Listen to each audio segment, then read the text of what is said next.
नमस्कार प्रिय दर्शक बंधु वास्तुवाणी ओडिया चैनल को आपण पुणी थे स्वागत जनावि।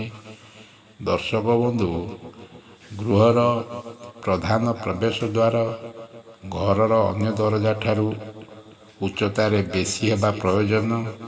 गृहर प्रधान प्रवेश द्वार सम्मुखें कौन प्रकार बाधा जातीय किसी जिनिष जेभली रैक फ्रिज टीवी आक्वारियम इत्यादि रखा उचित नुहे।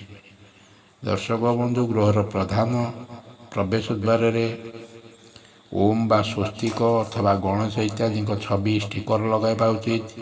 गृहर प्रधान प्रवेश द्वार जाउली कबाट हेबा निहाती प्रयोजन। गृहर प्रधान प्रवेश द्वार अर्धचंद्राकार हेबा आदौ भल नुहे। गृहर प्रधान प्रवेश द्वार सदासर्वदा भीतर पटु खोला हेबा उचित।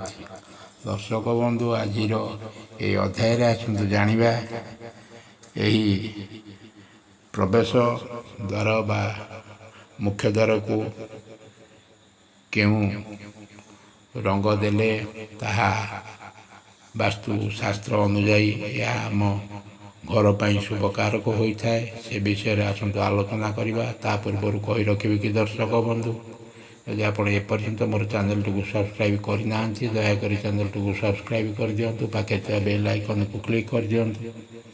फल मैं अपलोड कर समस्त शिक्षणीय वीडियो नोटिफिकेशन आप सर्वप्रथम पाइपर और वीडियो भल लगे लाइक शेयर कमेंट निश्चय करेंगे। दर्शक बंधु पूर्व दिगरे प्रवेश द्वार थिले आमको यह धला तोफा धला रंग कले यह वास्तुशास्त्र अनुजाई घर प्रति मंगलदायक होता है। यदि पूर्व दिगर प्रवेश द्वार थाए या तोफा धला बा जहाँ कहती व्हाइट कलर या कले या घर प्रति मंगल सूचक होता है बा या शुभकारक होता है। सेपरि जदि पश्चिम दिगरे आप मुख्य द्वार होता है बा प्रवेश द्वार होता है तेबे ताहाकू फिका लाल रंग देले यह आम शुभंकर होता है एवं घर परिवार प्रति निश्चय सकारात्मक प्रभाव पकाई थाए। यदि उत्तर दिगरे आपणकर प्रवेश द्वार होइथिबा मुख्य द्वार होइछि तेबे ताहाकू फिका सबुज रंग देले ताहा परिवार पई मंगल कारक होता है एवं शुभ होता है। सेपरि दक्षिण दिगरे यदि आपणकर प्रवेश द्वार थाए तेबे यह नील रंग देले ताहा आम पई शुभकारक होता है।